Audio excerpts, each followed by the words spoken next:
I thought the will was a punishment. 30 days in her rotting mansion, no money, no help. Survive it, and I'd inherit her fortune. Fail, and everything went to my relatives.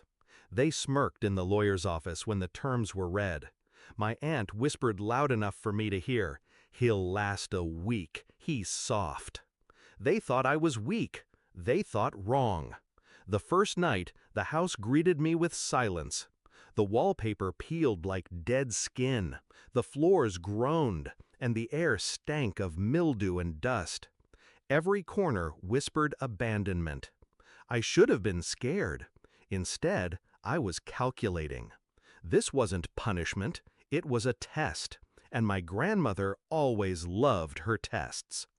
The second night, I found her letters, hidden behind a false panel in the study, tied with a black ribbon.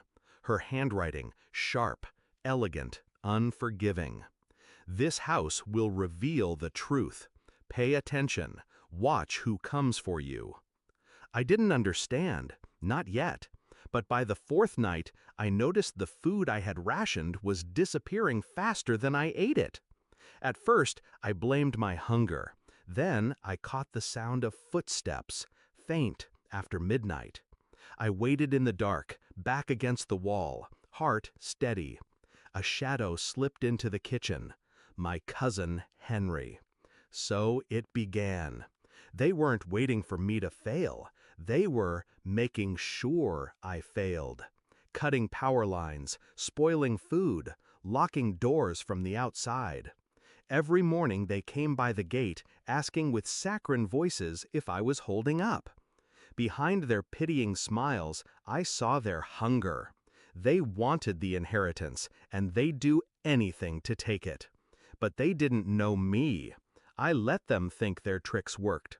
I starved in front of them. I shivered when they killed the heat. I coughed deliberately loud so rumors of my weakness spread. But at night, I scavenged the mansion. My grandmother hadn't left me defenseless. Hidden caches of canned food in the cellar, an old generator buried under tarps, keys tucked in hollow books. She had prepared me for their cruelty, and I used everything. By the 15th night, I was no longer surviving. I was planning. The mansion wasn't a prison, it was a stage, and my relatives were the perfect audience. I documented everything. Photographs of Henry sneaking in, recordings of my aunt tampering with the locks, proof of sabotage, betrayal, and attempted fraud. The more they struck, the deeper they buried themselves. And I smiled in the dark, knowing exactly how this would end. Day 22, the storm came. The old roof leaked, and water flooded the hallways. My relatives arrived at the gate with umbrellas and smug looks, waiting for me to beg. I opened the door just enough for them to see my soaked clothes, trembling hands. "I can't do this anymore," I whispered. Their eyes lit up like vultures finding fresh meat. But I didn't quit. I let them stew in anticipation, convinced my collapse was days away. Meanwhile, I prepared my finale. Day 30 arrived. I walked out of the mansion thinner, hollow-eyed, and silent. The lawyer gathered us all in his office, the will on the table. My relatives leaned forward, barely able to hide their excitement. He cleared his throat. By surviving the 30 days, the inheritance, now... Wait, I cut him off, sliding a folder across the table. Inside, photos, recordings, timestamps. Every betrayal, every attempt to sabotage me. The lawyer's face hardened. This is criminal. My relatives froze. Their smirks cracked, drained, fell apart. I leaned back in my chair, calm.